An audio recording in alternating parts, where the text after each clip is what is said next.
Prabhupada ki Ananta Koti Vaishnavinda ki Om Namo Bhagavate Vasudevaya Om Namo Bhagavate Vasudevaya Om Namo Bhagavate Vasudevaya Om Namo Bhagavate Vasudevaya Om Namo Bhagavate Vasudevaya Om Namo Bhagavate Vasudevaya Om Ajnana-timirandasya Jnananjana-shalakaya Chakshurunmilitanena Tasmai Shri Gurave Namaha Shri Chaitanya Manovishnam Sthapitam Yena Bhutale Swayam Rupa Kadamayam Dadati Swapadantikam Vandeham Shri Guru Shri Yuta Paragamalam Shri Gurun Vaishnavamshram Shri Rupam Sahajatam Sahagana Raghunatam Vitam Tam Sajivam Sadvaitam Savadutam Parijana Saitam Krishna Chaitanya Devam Shri Radha Krishna Padan Sahagana Lalita Shri Vishakhanvitamscha He Krishna Karuna Sindhu Dinabandhu Jagatpate Gopesha Gopika Kanta Radha Kanta Namostute Tapta Kanchana Gaurangi Radhe Vrindaveshwari Vrishabhanu Devi Pranamami Hari Priye Vanchakalpatarubhyascha Kripa Sindhu Mevacha Patitanam Bhavanebhyo Vaishnavebhyo Namo Namaha Namo Vishnu Padaya Krishna Prasthaya Bhutale Srimate Bhaktivedanta Swami Niti Namine Namaste Saraswate Deve Gauravani Pracharine Nirvishesha Shunyavadi Paschatya Deshatarine Jai Shri Krishna Chaitanya Prabhu Nityananda Shri Advaita Gadadhara Srivasadi Gaura Bhaktavinda Hare Krishna Krishna Krishna Hare Hare Hare Rama Rama Rama Hare Hare.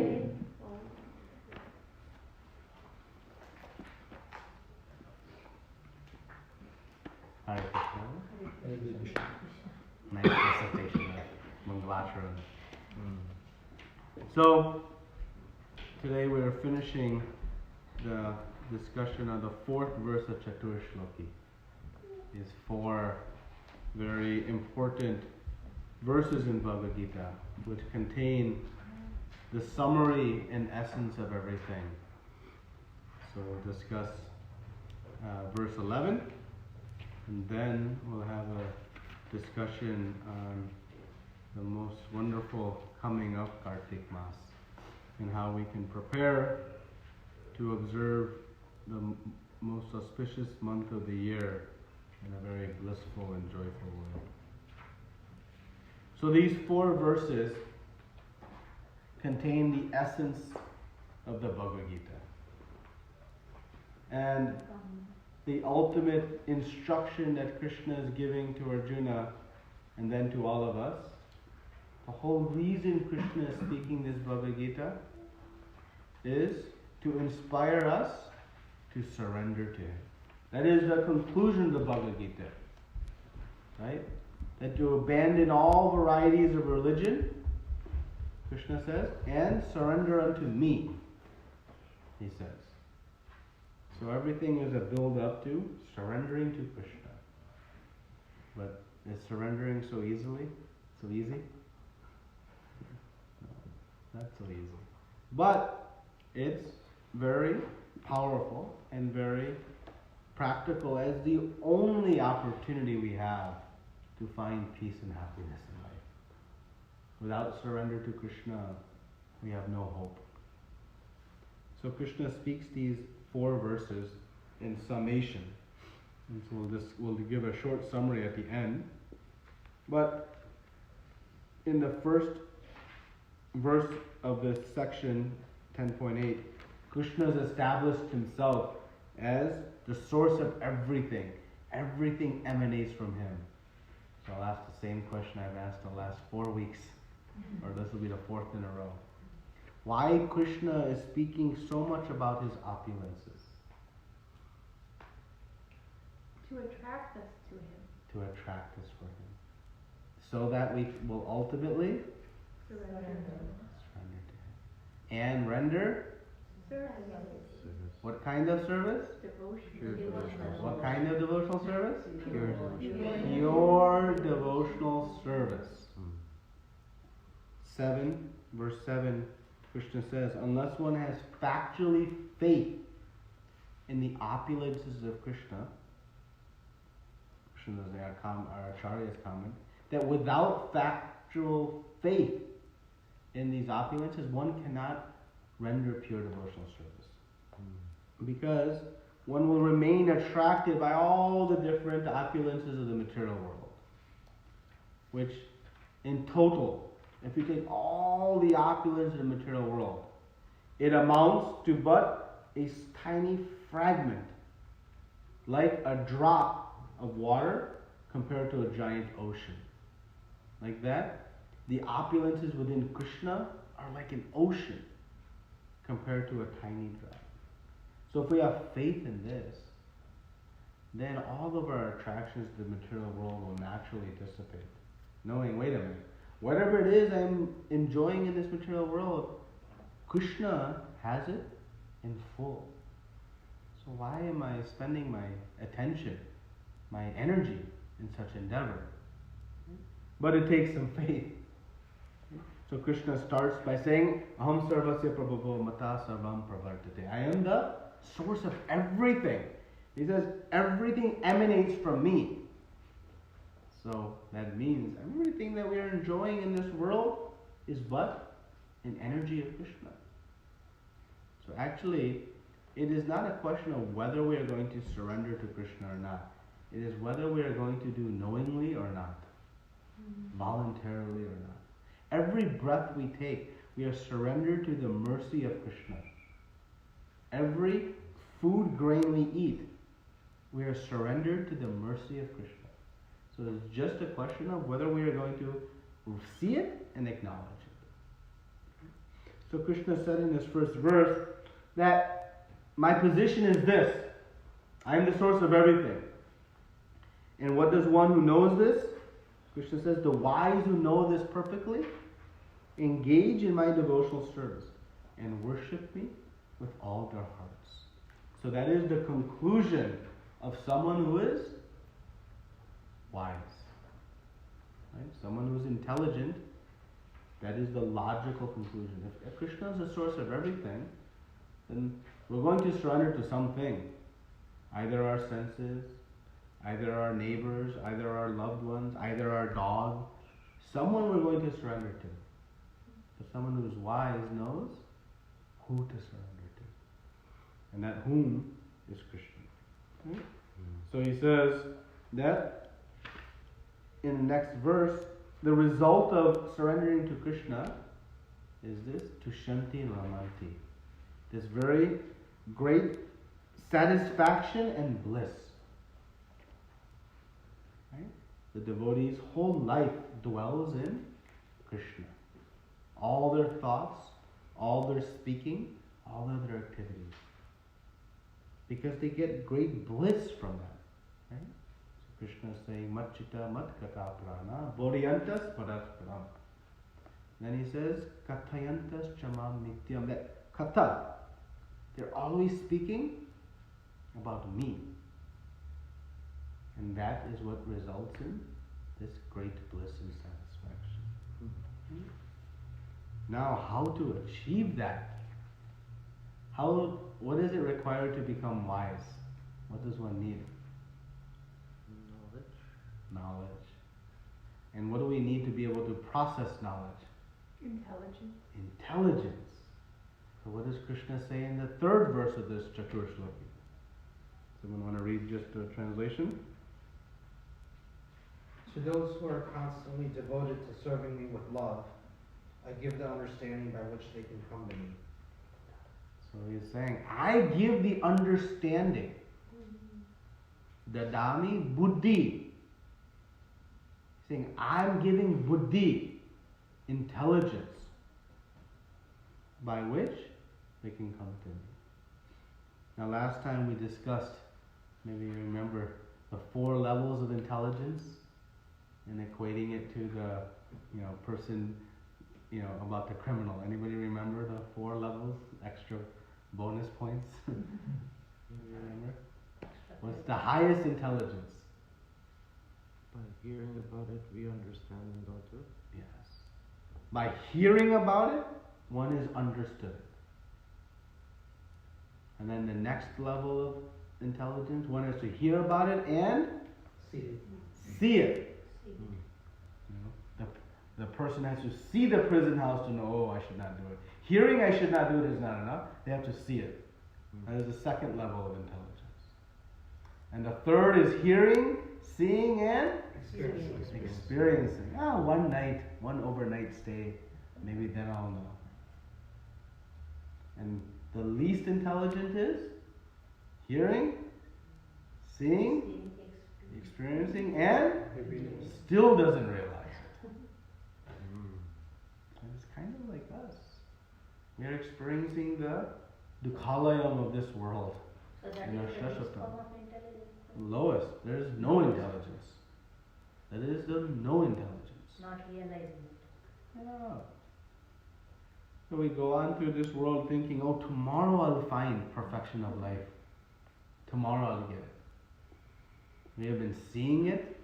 We've been hearing it. We've been seeing it and experiencing it, and yet still attached. So, but Krishna says, those who are constantly devoted to me, I give the understanding. Notice he says that he doesn't say that they obtain the understanding.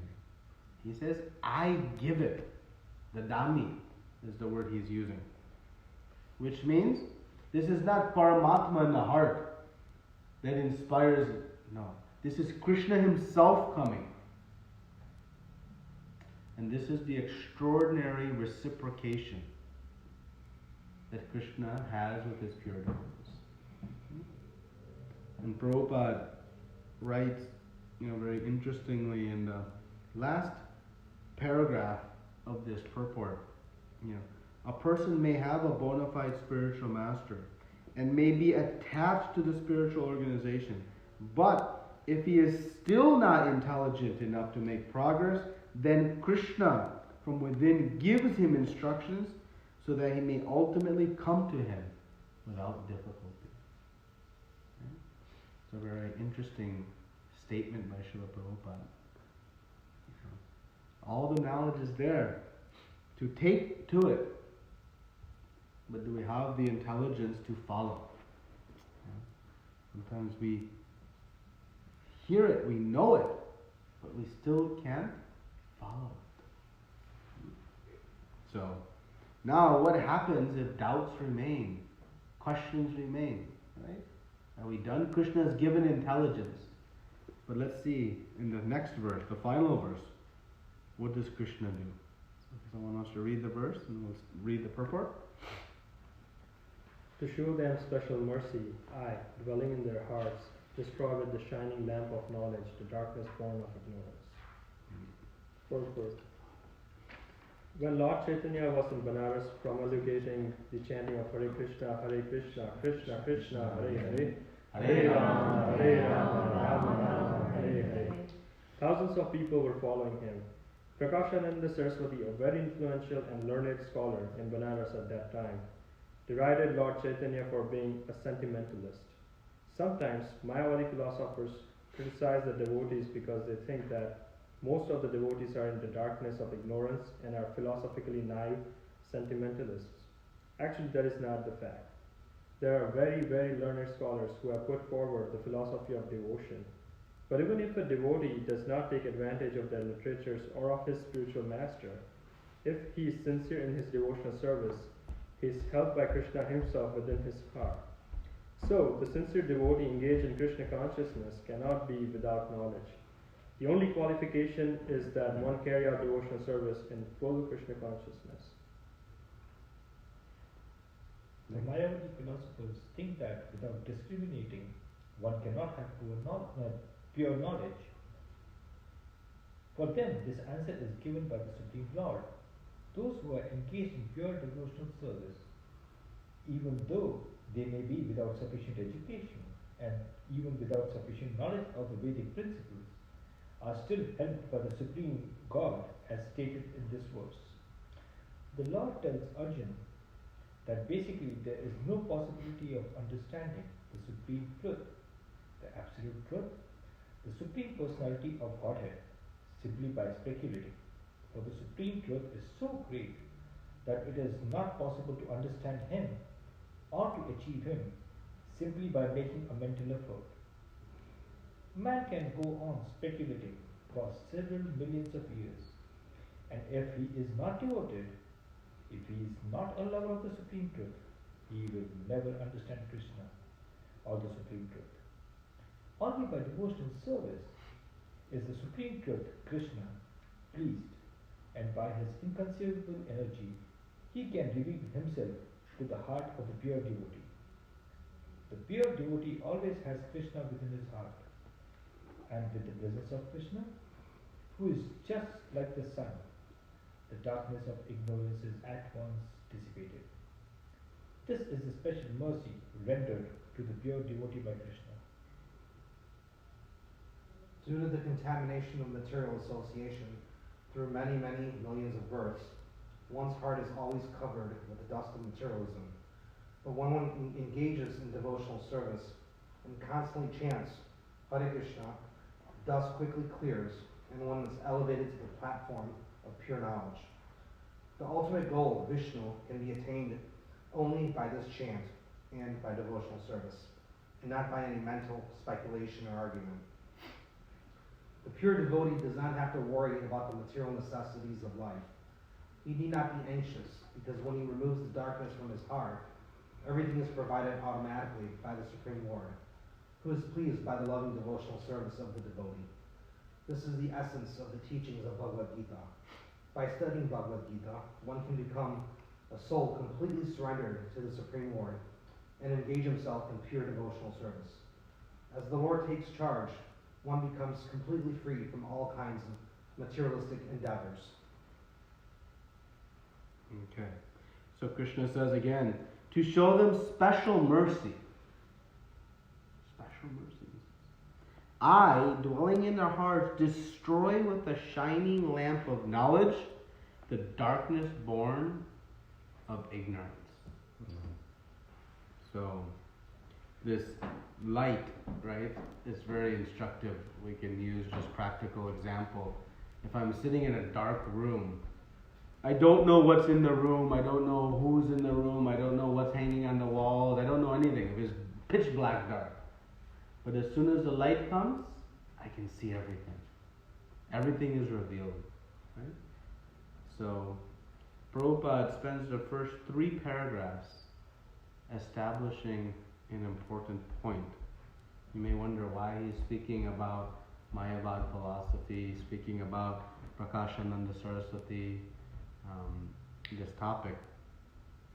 Well, in the 4th paragraph,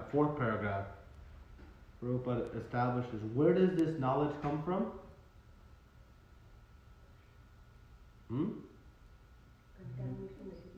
Now, where does the knowledge come from? Krishna. From Krishna. From Krishna. And when does that knowledge come to the devotee? After rendering pure devotional service. Rendering pure devotional service. Because what does Krishna do? Where does he begin to dwell? In the heart of the pure devotee. In the heart of the pure devotee. So, Srila Vishnu Chakravarti Thakur explains that as a bumblebee goes to the lotus flower to extract nectar. Doesn't go to the garbage dump. Like that, Krishna is entering the lotus-like hearts of his devotees. So one has to make the heart a very pure place, clean place to receive the Supreme Lord in their heart. Okay? So, Srila Baladev Yadabhushan comments on this verse also saying, well, wait a minute. Millions of lifetimes we have been making this heart dirty, full of so much contamination. So what hope do we have to cleanse this heart? So what hope do we have? Is there hope? Yes. How can we cleanse the heart? Chanting.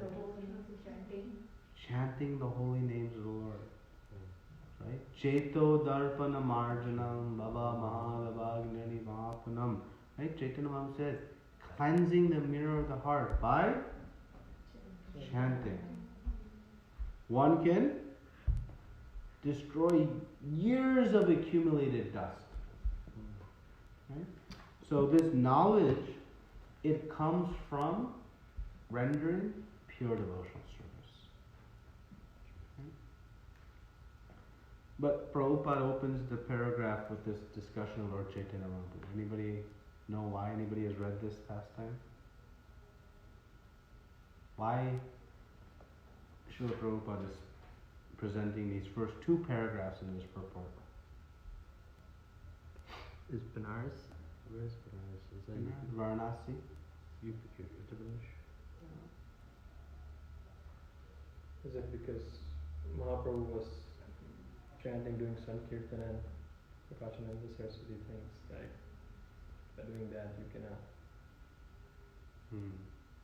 Cannot do what?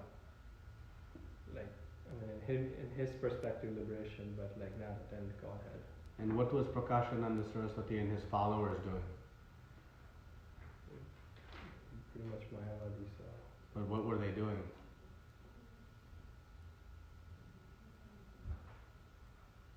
they were like looking down on Mahaprabhu. They were looking down, but what was their activity? What are they discussing? Discussing Vedanta. Vedanta. Right? They were discussing Vedanta. They were reciting shloka after shloka after shloka after shloka. Discussing Vedanta. And they said, Chaitanya Mahaprabhu, you have taken sannyas in our sampradaya. Right? So you should study Vedanta. To find intelligence, knowledge. You know how Chaitanya Mahaprabhu responded? What did he say? Anybody know? Setting the Mahamantra. Yeah, it's a very important verse. For all of you who are initiated disciples, you should memorize this verse, but more importantly, memorize this purport. It's a very powerful purport. Srila Prabhupada writes that Chaitanya Mahaprabhu said, my spiritual master thought me to be a fool. So he instructed me in the chanting of the holy names. And so that is what I do. But when I chant, these tears flow from my eyes uncontrollably. I'm not trying to be a sentimentalist. And so he was using reverse logic in some way on Prakashananda Saraswati. So Srila Prabhupada is emphasizing here that sometimes we think that knowledge, intelligence, it comes from rote scholarship. Right? the Vedantists, specifically the Mayavads, they think that the bhakti yogis, the devotees, they're purely sentimentalists. They take to that because they cannot take to the study of Shastra. But Prabhupada is saying that thousands and thousands and thousands of years of study of Shastra will result in, what will it result in?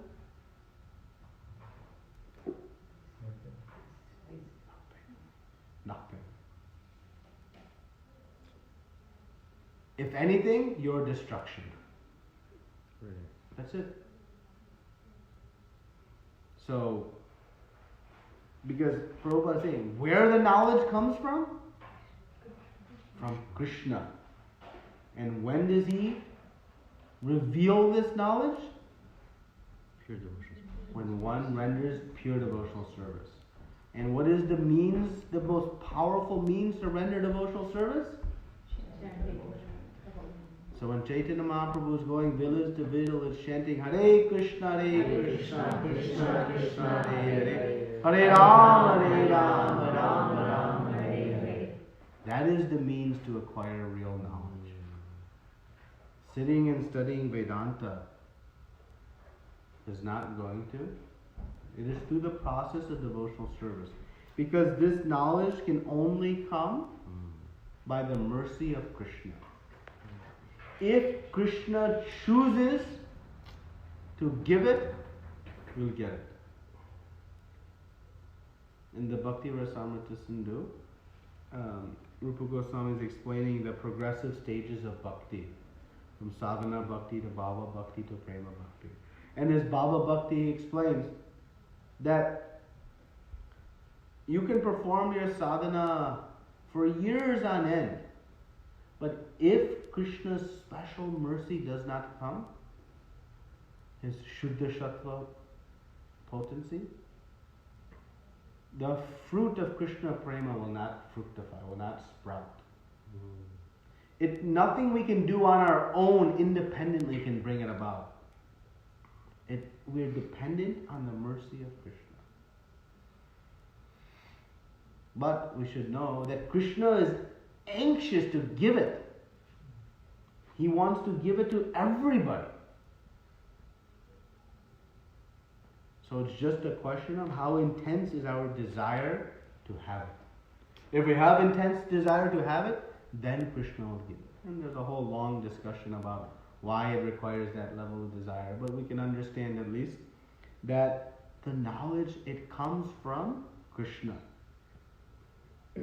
Don't think that, some, rote scholarship like the Vedantists think, you have to study in a scholarly manner all Shastra. That won't yield anything if it's not in the spirit of devotion. That's why Srila Prabhupada says right in the introduction to the Bhagavad Gita, we must read this Bhagavad Gita in the spirit of devotion. Then you will taste the nectar of the Bhagavad Gita. Otherwise, what does he say? What does he compare it to?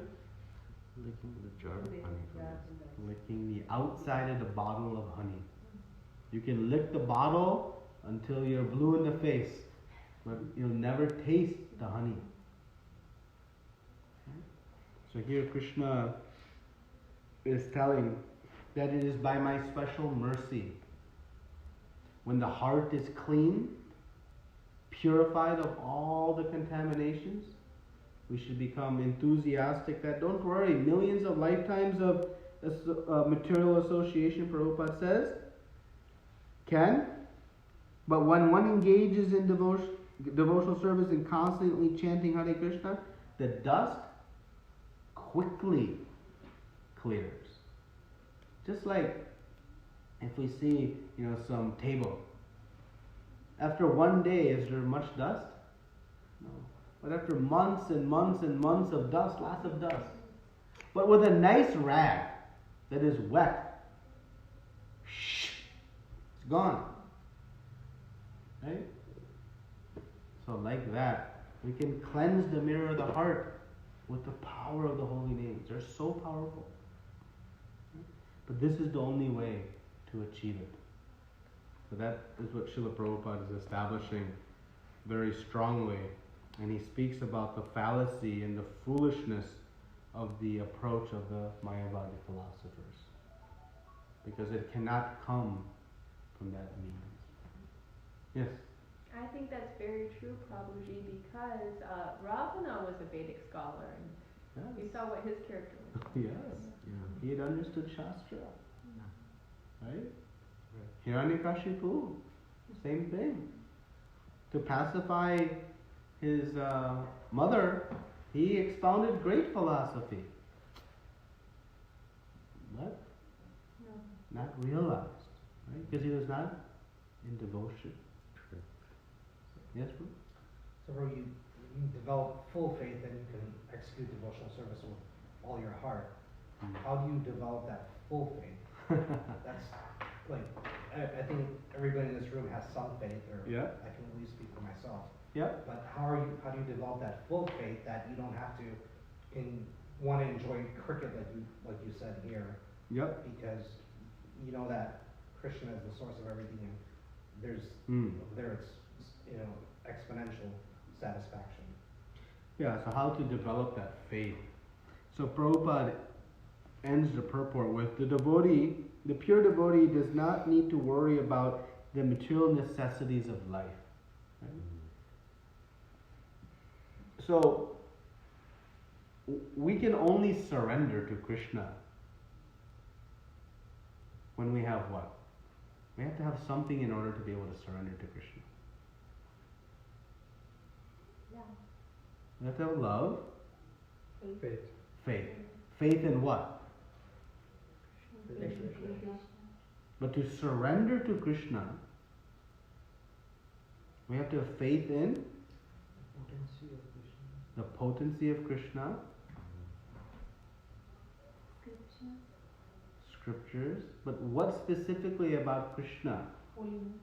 His Holiness. Huh? His opulence is like His opulences. But why Krishna is speaking this specific verse? To show them special mercy. We have to have faith that, yes, Krishna has opulences, but in order for me to surrender to him, I have to have faith that he will help us. He will protect us. Yeah.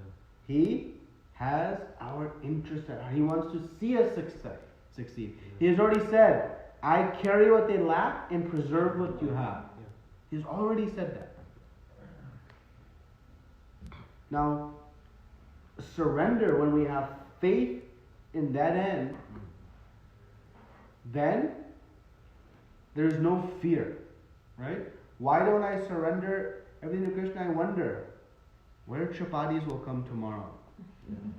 Anxiety. Where's my 401k account? What happens to my health insurance? This, that is there, right? So it's because we don't have faith in Krishna's reciprocation with his devotee. Because he has already said, to show them special mercy, I come and remove all of the ignorance. I reside in their heart. If Krishna is dwelling in our heart, is he going to take us into the ditch? No. So, the reason these 4 verses encapsulate the whole of Bhagavad Gita is to answer this question. That we're ultimately looking to surrender to Krishna. That's the conclusion, the concluding instruction. Surrender to Krishna. But how to do so? Right? So the first step is we have to understand who is Krishna. Who is he? And he explains, I'm the source of everything. And how he reciprocates with his devotees. He's saying, he's personally coming. Dadami buddhi yogam tam. I'm giving intelligence. I am coming and destroying ignorance. Residing in your heart. So we have to know who Krishna is and how he reciprocates with his devotees. If I understand how he reciprocates with his devotees, then what am I going to do logically? I'm going to become his devotee. Try to become his devotee. And becoming his devotee and ultimately surrendering to him leads to bliss. Yeah. Perfection of life. Full bliss and happiness. Right? So, first step, understand who is Krishna and how he reciprocates with his devotees. Krishna is the source of everything, and he's always taking care of his devotees. I want to be his devotee. Step 2. And I surrender to Krishna. And the result of that surrender, Tushanti and Ramanti. Full bliss and satisfaction. So now I have this theoretically, right? This is encapsulated in these 4 verses. Yeah. Now how to experience it? Well, just like, I always give the example when using faith of the child at the edge of the swimming pool. The child at the edge of the swimming pool can be told by the instructor that your body will float. And he can be explained the biology or the composition of the body, the physical properties, the buoyancy, all those things it can be fully discussed. But will the child have faith immediately? Until the child steps a little bit foot in the water. But the child is also seeing who else is in the pool. If nobody else is in the pool, what happens to the child's confidence? But seeing other children swimming and enjoying and playing nicely, the child has some confidence. So it jumps in, but it holds on tight to the wall. Right? Now does it have full faith? No. But it lets go for a little bit, jumps, holds on. Oh, that was okay. Let's go for a little longer. It's a progressive stage. And ultimately, the next time the child comes to the edge of the pool, it just jumps in. Full faith. They can swim. So faith is like, it's not like a light switch, it's on or it's off. It develops by practice, by devotional service. One's faith increases. By the practice of devotional service, one experiences the reciprocation of Krishna. And in experiencing that reciprocation, one is inspired to do more. And like that, the attraction for devotional service comes from bhakti. So when one renders devotional service, one feels this attraction. More attraction means more devotional service. More devotional service means more attraction. And like that, it's a self-fulfilling cycle that continues. We just have to start. And have some faith to let go of those attachments. Just try it. That child has to have some faith to let go of that wall, to experience the swimming, right? But if we are holding on and still saying, where's the bliss? Where's the bhava bhakti? That's like the child saying, where's the swimming? But he's holding on to the pool edge, right? So we have to, with faith, with some knowledge, association, good instruction, following the practice, and that faith will build. And, by reading about the pastimes of Krishna, the pastimes of Krishna show us over and over again how Krishna reciprocates with his devotees, how he is always protecting them, always saving them. And that's what inspires one's faith. Shastrically, he's already said it. He's already spoken it. Right? So this is the very important verses of 10 and 11. That Krishna's very special mercy is bestowed. So if we have faith in that, then surrender becomes very easy. A young child, is it difficult for them to surrender to mother? Do they wonder, what did you put in the food? Anything bad? Any poison is there? Do you do that? Just eat. Right? The child has full faith in mother.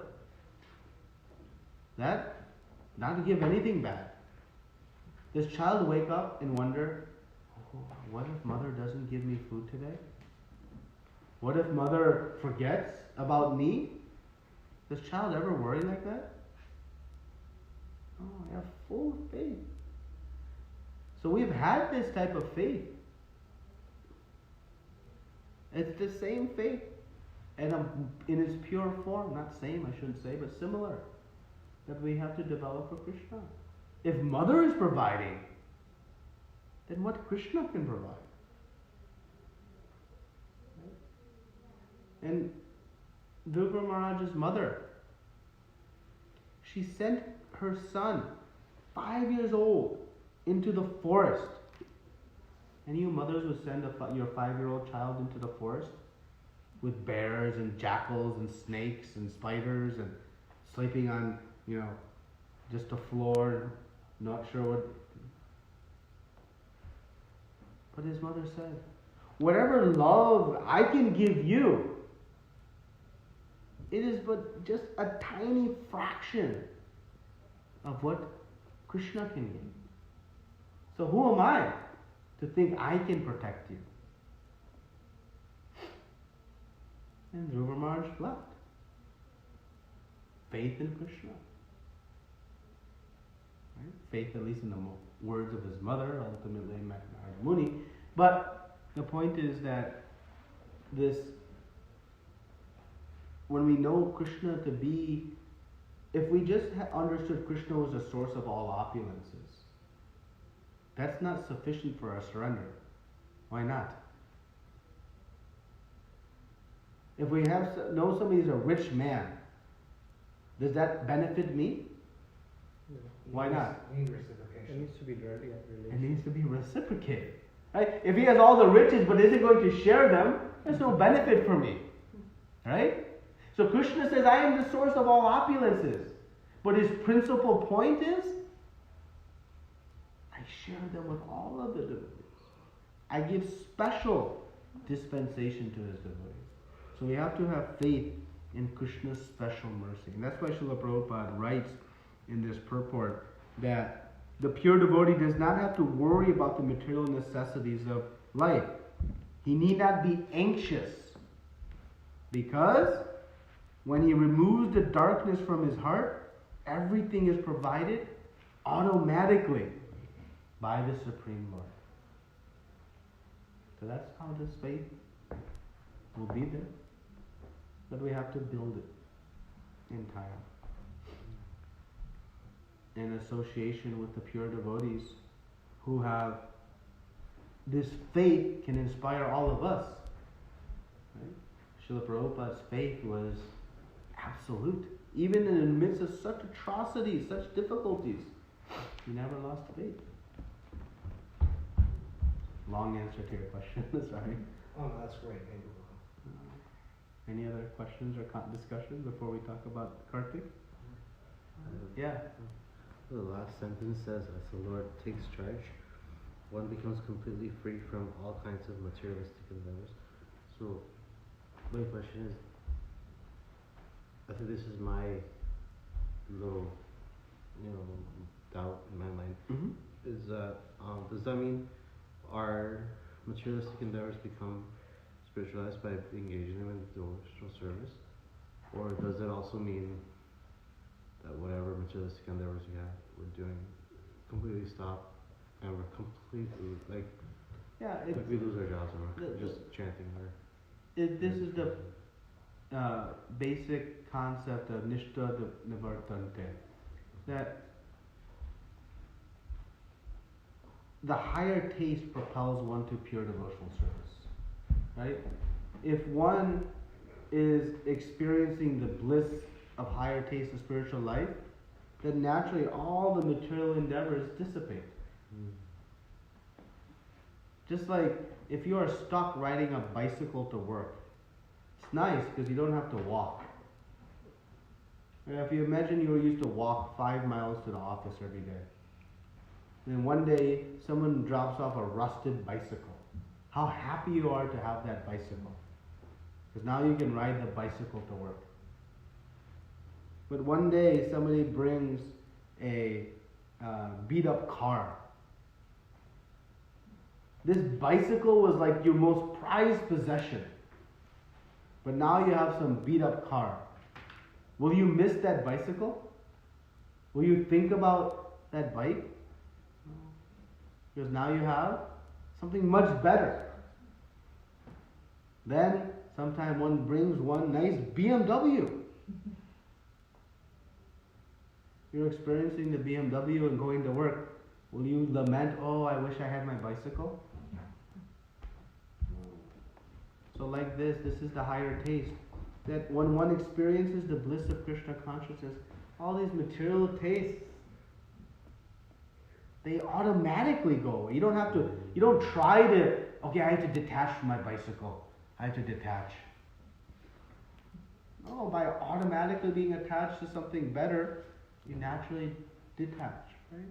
So by becoming attached to Krishna and experiencing the bliss and the potency of Krishna's mercy, and all of these things naturally go away.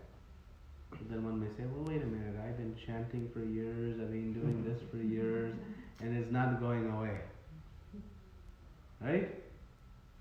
Well, we must increase the quality of our sadhana, the sincerity of our sadhana. The effect is there. We must be careful to remove the offenses from our sadhana. Whenever, you can go to the gym over and over again. If the body is not transforming, the gym is not broken. My application of the gym is broken. You had a question? Yes, Prabhu. Thinking a little bit on those lines, I was thinking that if we're taking any sort of pleasure or satisfaction in material results that we may see or get, be it good or bad, and we get impacted, does that mean that, is that a metric or a yardstick to say how I'm attached to Krishna or not? If I'm more attached to Krishna, I'm thinking, should I be indifferent to those things then? It's interesting you use the word indifferent. The characteristic of one in Bhava Bhakti is that they are indifferent to the material attachments. Indifferent is even beyond detached. So I can detach, Kartik is coming and we all take a vow, right? Okay, I'm going to not eat sweets. I'm detached from sweets, but am I indifferent to them? No, I want them, but because of my vow, I won't do them. Right? So, actually one who comes to advance in devotion, they become indifferent. It doesn't even register because it's so insignificant, irrelevant. It doesn't even register to them. It's hard for us to contemplate that, but just to give another kind of mundane example, right? If we're walking down the street and we see $100 bill, how long it takes us to pick it up? About a millisecond? A billionaire is walking down the street and sees a $100 bill. What does he do? He thinks, is it worth it? Maybe I'll pull a back muscle. Maybe I'll trip. He does all analysis. It doesn't even register. It's insignificant. Right? It doesn't, it's insignificant. So when one begins to experience the higher taste of devotional service, the material allurements become, so then the opposite is true, right?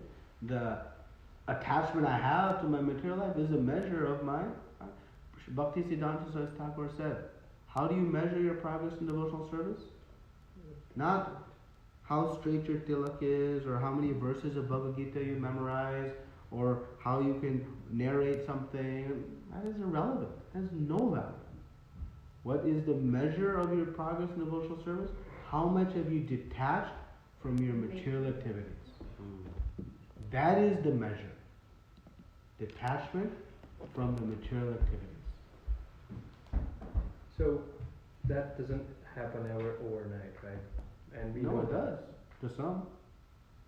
Okay, not to me, so I'm speaking for myself. Yes. Yes, and most, but I just want to say it does happen. Yeah. But you're right. Yeah, I'm speaking for myself. Yeah, and me. He can speak for me and both of us. So the question is then, how to deal with it, right? I mean, you know that, oh, you feel some sort of happiness or sorrow or whatever that is. It's more easier, it seems, that when it's sorrow to bring attention to Krishna than when you experience actually happiness, right? Yeah. But when that registers in our mind, oh, I'm just being overly happy or overly sad, how to deal with that? What should we? We should remain equipoised. Right? Krishna says tolerate in the second chapter. He says you should tolerate the happiness and distress of the material world like the changing of seasons. Winter is coming. Who cares? Why are you going to complain about it? Oh, cold. What's that going to do? Nothing. Just deal with it. Kind of what Krishna is saying. Yeah. The happiness and distress. When happiness comes, Krishna's mercy. When distress comes, Krishna's protecting me from more. Right? So the devotee is equipoised. They are not animated or depressed in the midst of all the ups and downs of the material world, right? So when we become animated, we may not be able to do it at the moment, but we can at least reflect on it afterwards, right? We should be reflective in introspection, be introspective a little bit. I could have reacted to that situation better. How could I have reacted to it better? You know why? Talking about it will help you react to that situation next time a little bit better. And then but if we're just aloof and don't think and be thoughtful, right? Somebody comes and my blood pressure gets high and I'm all upset. Wait a minute, why did I get upset? What was the root cause? Was it my ego that was hurt? Did I have envy? Something is there, right? So we should try to analyze it. Right. Be, at least to ourselves, we may not publicly display it, but at least to ourselves we should be truthful. And by doing that type of introspection, the benefit is slowly we equip ourselves with the ability to then truly be equipoised in those situations. But if we just are blind to it, right, don't at least take some time to contemplate. And when we study all the pastimes of Krishna and the different, these pastimes are not entertainment. They give us amazing examples of how. Oh, wait a minute! I remember how Haridas Thakur responded to being beaten in the marketplace 22 times. Okay, I'm not Haridas Thakur, but I can at least appreciate how he responded to such a circumstance. Or I can see how Ambarish Maharaj, when Durvasa Muni invoked a fiery demon to destroy him, how he remained calm. Or when Prahlad Maharaj just, over and all these pastimes. They're there for us to draw upon in our day-to-day situations. Right? And slowly we can come. But it doesn't have to be slow. That is in our control. To the degree of our sincere desire for success in Krishna consciousness, who is going to bring it? Krishna. But we have to desire it. We can't say, oh, I really, really want it, but deep in our heart, unfortunately or fortunately, Krishna knows the core consciousness in our heart. What we speak doesn't matter. Right? He knows. He knows the inner, truest desire. We may externally show it, but still, Prabhupada, I think Prabhupada will be, fake it till you make it. So, keep that. Is it okay? Yes. Are we able to become pure devotees in all of the ashramas, or is there any one ashrama that facilitates our ability to reach Krishna consciousness more than the others? A very nice question. Krishna says that regardless of who you are, everyone is qualified to patram pushpam phalam toyam. Nobody is disqualified.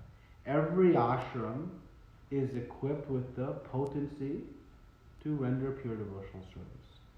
And if you see in our own Guru Parampara, you see spiritual masters in the Grahastha ashram. You see spiritual masters in the Sannyasa ashram. Right? So, Brahmacharya ashram advances Sannyasa ashram, Grahastha ashram advances to Vanaprastha ashram, so somewhat related. But you see them in both. So they're both potent, but they have slightly different approaches and processes for making progress in devotional life.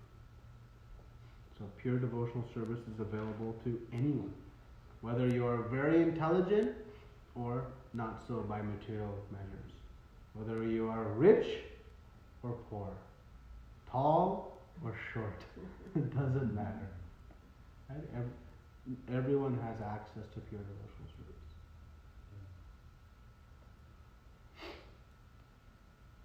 Any other comments or questions?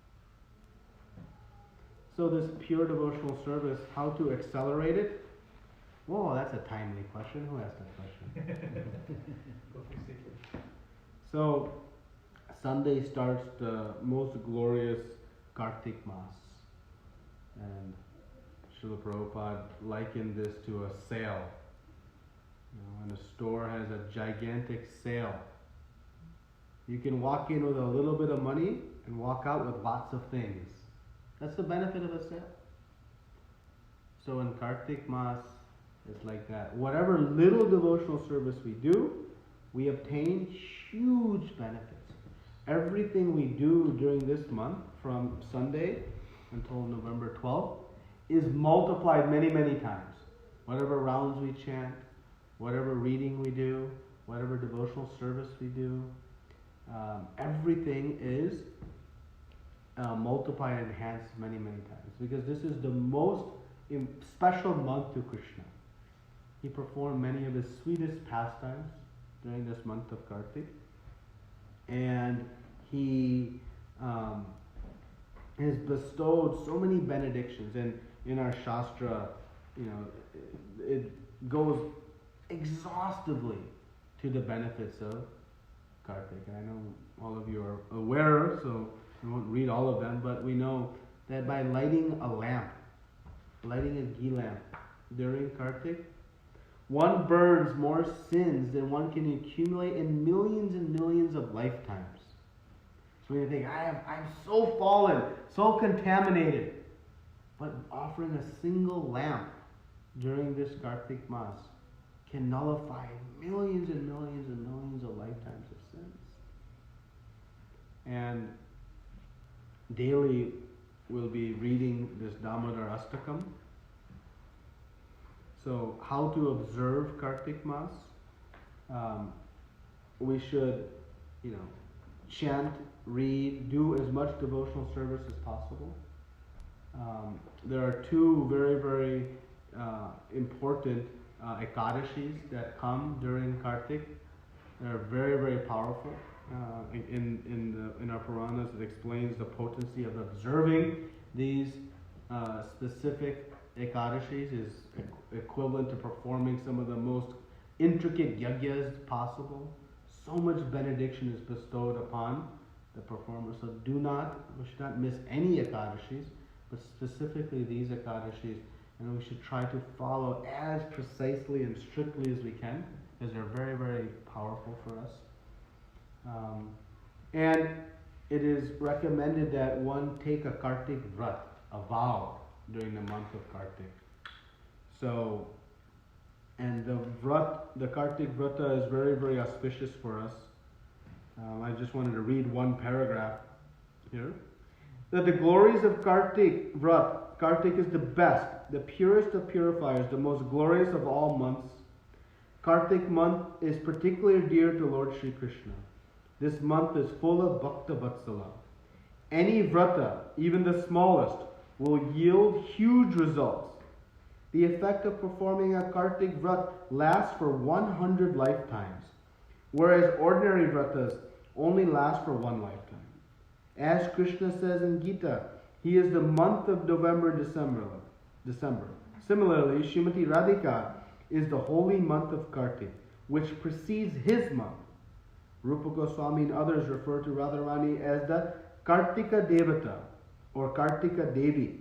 In other words, Radhika is the goddess or presiding deity of the Kartik Vrat.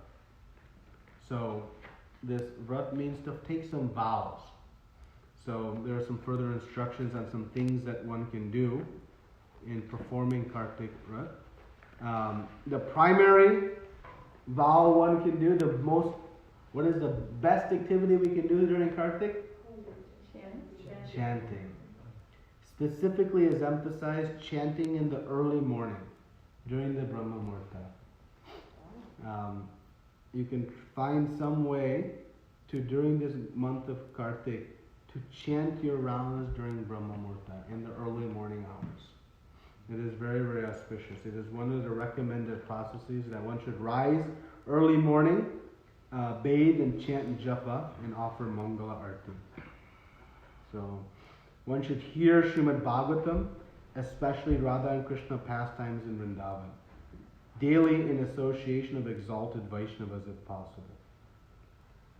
By regular reading Srimad Bhagavatam during Kartik month, one gets the benefit of reading all the 18 Puranas. All other duties should be given up in favor of hearing the scriptures from sadhus during this month. So continuously chant in japa, kirtan, Krishna nama, do extra rounds. So the chanting, particularly in the morning. So try to follow this chanting. So this Sunday is the first day of Kartik. It's very auspicious. So if you really want to start off your Kartik Mas right and powerfully, you can come to the temple for Mangalarti, participate in morning program, offer ghee lamp, we'll have Bhagavatam class, and start the Kartik Mas off on the strong foot. Many devotees will at least do the first day of Kartik and the last day of Kartik in this way. It's very, very powerful. It may not be practical to do every day, it's the best, but at least since it's a Sunday, it's more accessible than normal.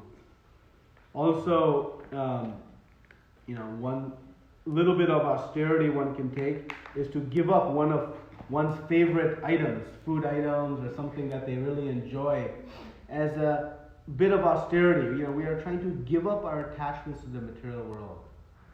So by taking on some sacrifice for Krishna, I'm not going to take X. Arjun, what are you giving up? Sweets. And candy. During Halloween, very difficult. But that is a austerity, a voluntary austerity. That if we take up, Krishna really, really reciprocates. So, like that, these are some ways in which we can follow Kartik Mas.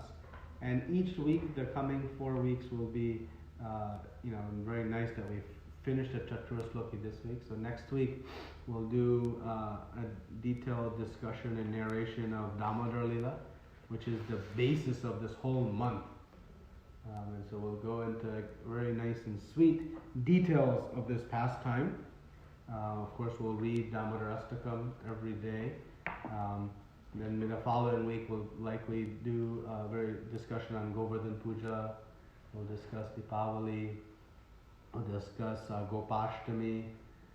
So each week we'll pick. There's so many pastimes to pick from. Baulashtami, so many nice activities, and we'll experience these wonderful pastimes to inspire our faith in surrender to Krishna.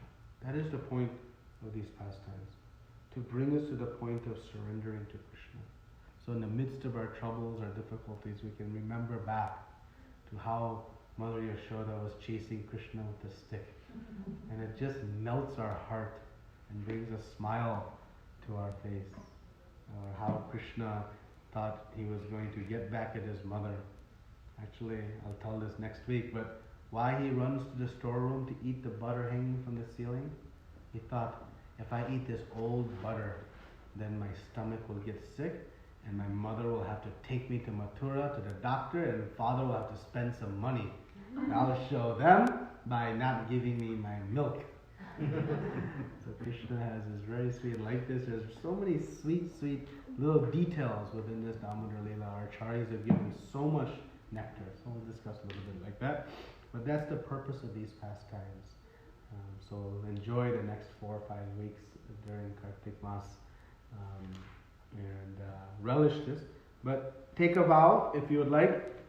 We have these little sheets where you can, make your vow, and I have an envelope you can put them in, and then we'll offer them to Radha Kunj Bihari. So the first vow is really about chanting. So some kind of vow around your chanting. Others can be about reading or something. So make something and hold it for 30 days. You'll find great benefit. This is a way to supercharge and accelerate.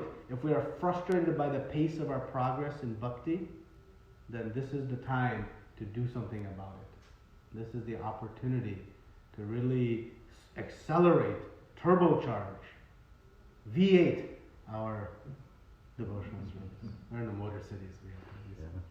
That's right. Still hesitant. Maha is not a sweet, right? Hmm? Maha is not sweet, right?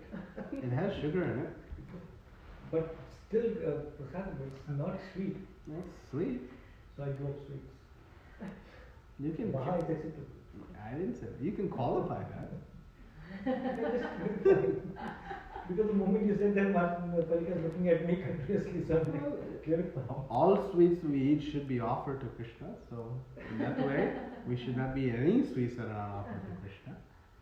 So, but you can define the scope of your vow. Let's put it that way.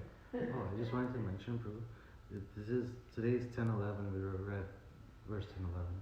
Oh yeah, see how Krishna arranges. October 11th. Yes. Say we accidentally break our vow, Yes. is there special repercussions that Krishna will put upon us for breaking our Kartik vow?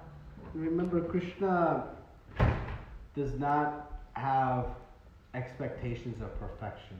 He wants effort. So if we unknowingly or accidentally break our vow, move on, carry forward. Don't be fearful of it. We should be attentive to it and try as best we can. But it happens. And it happens, and we try very hard to protect against it, but we shouldn't become fearful of it. Because these are not karma kanda rituals. Okay. Where I have to, if I do something wrong, then I have to atone. Okay. It's not like that. Right? So make a vow, try to stick with it. Follow Ekadashi. Chant your rounds in the morning. If I had one wish that we all chant our rounds early in the morning, at least during this Kartik Mas. It's so powerful, and it is very, very, again, if you really want to supercharge your progress in devotional service, rise early, chant in the morning. We have this conference call for everyone to join and do an association. It's inspiring. It's supposedly turned into a Mataji call, but it's not a Mataji call. But the Prabhujis are not coming, so we can all try to come. But it's very nice chanting together. We're not living in the temple, so sometimes difficult, but we can inspire each other. But try to rise early, chant your rounds, and whatever other vows you can take. But light a lamp every day. That is a must. Ghee lamp. Ghee lamp. Light a ghee lamp every day. Sing Damodar Astakam.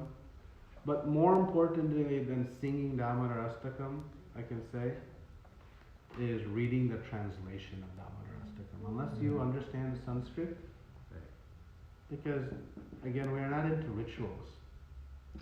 So the singing is amazing, it's so sweet and wonderful, rhythmic. But then take the time to read, what is it that I'm singing? Don't miss the purports. That is why on these printout we have the verse and the purport. Right? So we should read the translations and understand what we are talking about. And on Sunday morning in Bhagavata class we'll be discussing the purport of Damodar Astakam as part of the discussion. Okay? Anything else? Yes? Can we go in Harinam during Halloween and make them like that? Yes. That would be great.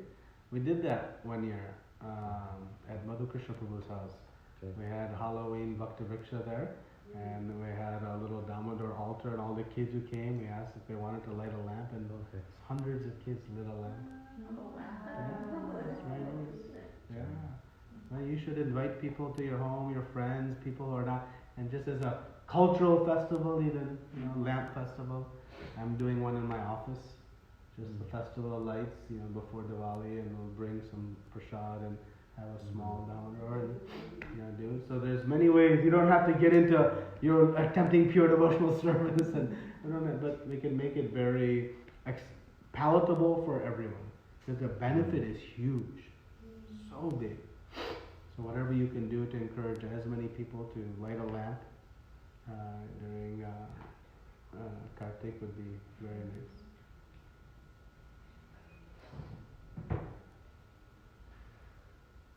Okay? Thank you, Prabhu. Thank you very much. Srila Prabhupada ki jai. Ananta Koti Vaishnavinda ki jai. Shri Nitya Krishna Hare Prabhu ki Krishna. jai. Arjun.